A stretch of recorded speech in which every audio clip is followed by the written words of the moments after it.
perkenalkan nama saya Muhammad Arvin Wicaksono dengan NPM 3020210011. Halo, saya Andre Febrian Dwi Danta dengan NPM 3020210012.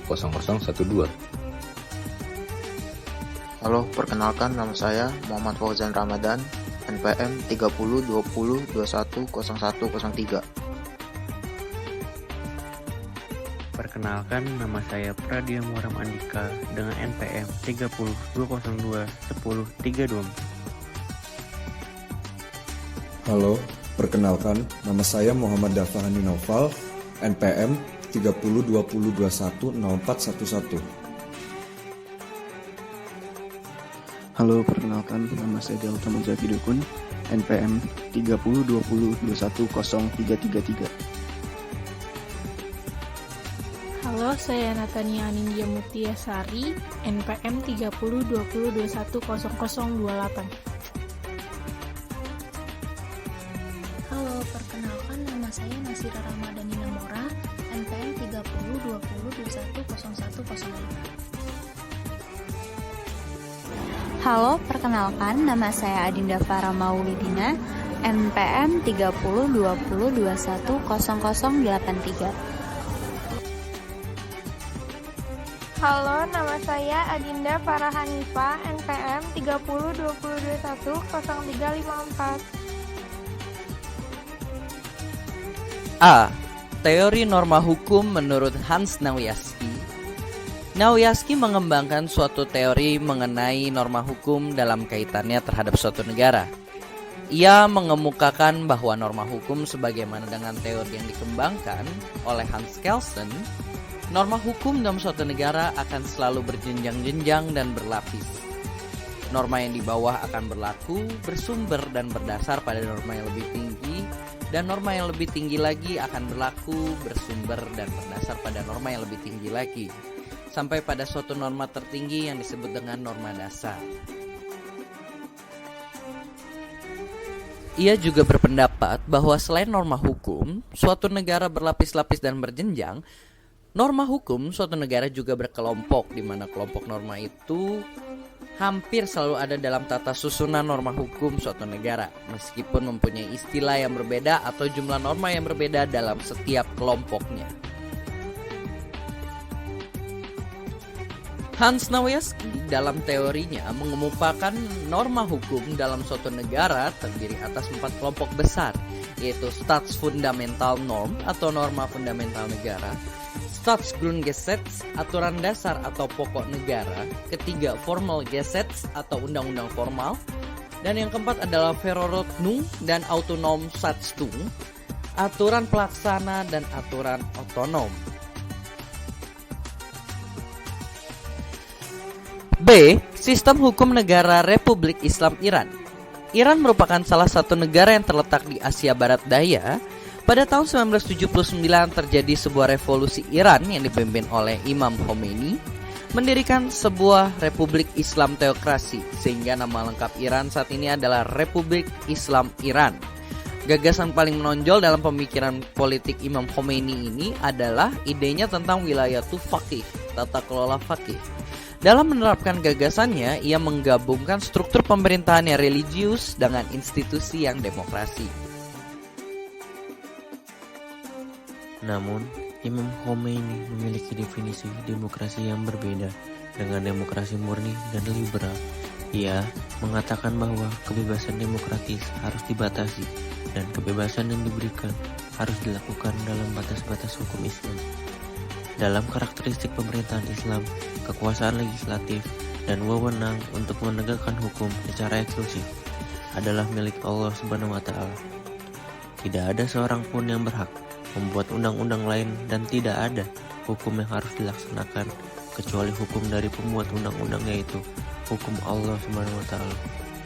Menurut Khomeini, sekalipun pemerintahan rakyat, tetapi sumber hukum berasal dari Tuhan.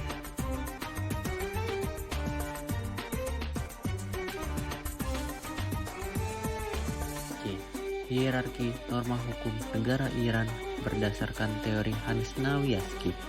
1. bisa disebut dengan Stat Fundamental Norm Iran atau norma fundamental negara Iran dan ideologi dari negara Iran berdasarkan kepada agama Islam mazhab Syiah Ja'fari, Syiah Imam ke-12. Dalam melaksanakan prinsip ini diciptakan sistem velayati faqih, supremasi kaum ulama, di mana seorang pemimpin agama memiliki hak untuk memberikan fatwa keagamaan dan sekaligus memegang kekuasaan tertinggi dalam masalah ketatanegaraan.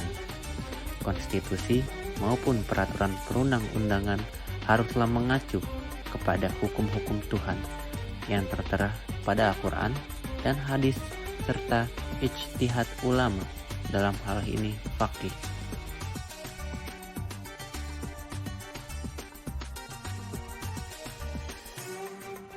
Yang kedua yaitu Staatsgrundgesetz Iran, aturan dasar atau pokok negara Iran adalah Konstitusi Republik Islam Iran, Kanun Asasiyah Jamhuriyah Islamiyah Iran.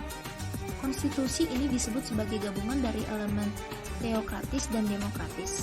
Konstitusi Republik Islam Iran mengatur tentang budaya, sosial, politik, dan ekonomi masyarakat Iran berdasarkan pada prinsip dan aturan Islam serta kehendak fundamental masyarakat Islam.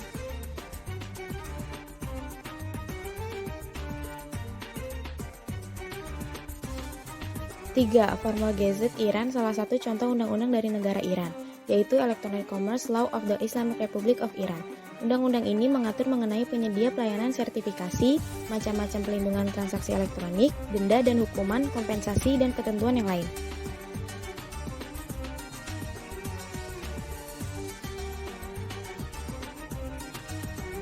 Dalam pasal undang-undang ini ada yang bersifat tunggal dan berpasangan. Sebagai contoh, salah satu pasal yang berpasangan yaitu pada pasal 67 yang jika diterjemahkan berbunyi, setiap orang yang menipu orang lain atau menyesatkan sistem pemrosesan otomatis dan sejenisnya selama transaksi elektronik dengan penyalahgunaan atau penggunaan yang tidak sah dari pesan data, program komputer sistem dan sarana transaksi jarak jauh, dan melakukan tindakan seperti penetrasi, penghapusan, dan penghentian pesan data, mengganggu penerapan sistem atau program komputer, dan lain-lain. Dengan cara ini memperoleh properti atau konsensi keuangan untuk dirinya sendiri atau orang lain adalah dianggap sebagai pelanggar, dan selain pengambilan properti kepada pemiliknya diberikan 1/3 hukuman tahun penjara dan hukum berupa uang yang setara dengan properti yang dirampas.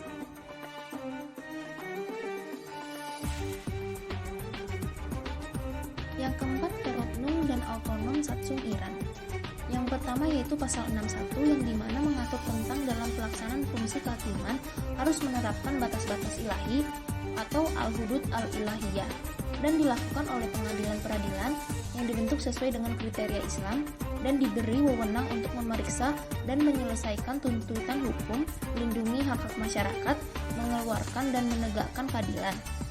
Yang kedua yaitu pasal 85 Konstitusi Negara Iran. Itu mengatur tentang pelaksanaan hak keanggotaan yang dipegang oleh individu yang dilaksanakan secara tentatif untuk jangka waktu tertentu.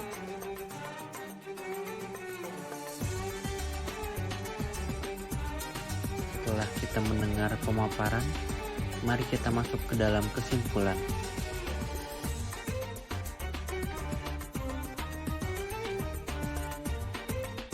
Di dalam teori Hans Nawiaski, ia menyebutkan bahwasanya norma yang di bawah akan berlaku, bersumber, serta berdasar pada norma yang lebih tinggi lagi. Dan norma yang lebih tinggi lagi berlaku, bersumber, serta berdasar pada norma yang lebih tinggi lagi. Sampai pada suatu norma tertinggi yang disebut dengan norma dasar. Dan Hans Nawiaski berpendapat bahwasanya norma hukum dalam suatu negara terdiri atas 4 kelompok besar. Sebagai contoh, hierarki norma hukum negara Iran yang berdasarkan pada teori Hans Nawiaski.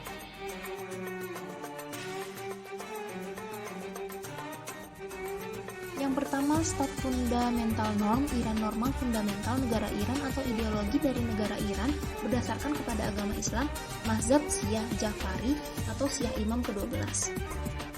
Seorang pemimpin agama memiliki hak untuk memberikan fatwa keagamaan dan sekaligus memegang kekuasaan tertinggi dalam masalah ketatanegaraan.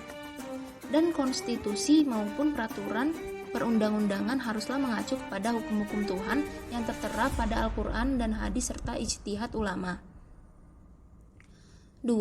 Staatsgrundgesetz Iran. Aturan dasar atau pokok negara Iran adalah Konstitusi Republik Islam Iran atau Kanun Asasiya Jimhuriya Islamiyah Iran. Konstitusi ini disebut sebagai gabungan dari elemen teokratis dan demokratis. Konstitusi Republik Islam Iran mengatur tentang budaya, sosial, politik, dan ekonomi masyarakat Iran berdasarkan pada prinsip dan aturan Islam serta kehendak fundamental masyarakat Islam.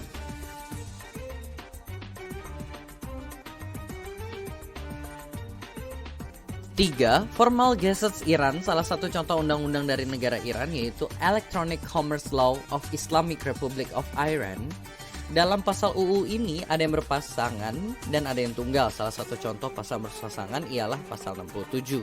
Keempat, Verordnung dan Autonom Satzung Iran. Pasal 61 mengatur tentang dalam pelaksanaan fungsi kehakiman harus menerapkan batas ilahi dan dilakukan oleh pengadilan peradilan yang dibentuk sesuai dengan kriteria Islam dan diberi wewenang untuk memeriksa dan menyelesaikan tuntutan hukum, melindungi hak-hak masyarakat, mengeluarkan dan menegakkan keadilan.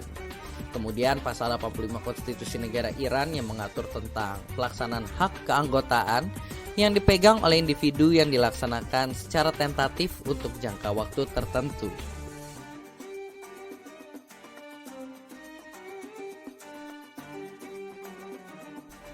Terima kasih atas perhatiannya. Saya mewakili kelompok saya pamit undur diri dan berminta maaf jika ada kesalahan materi dan lain sebagainya.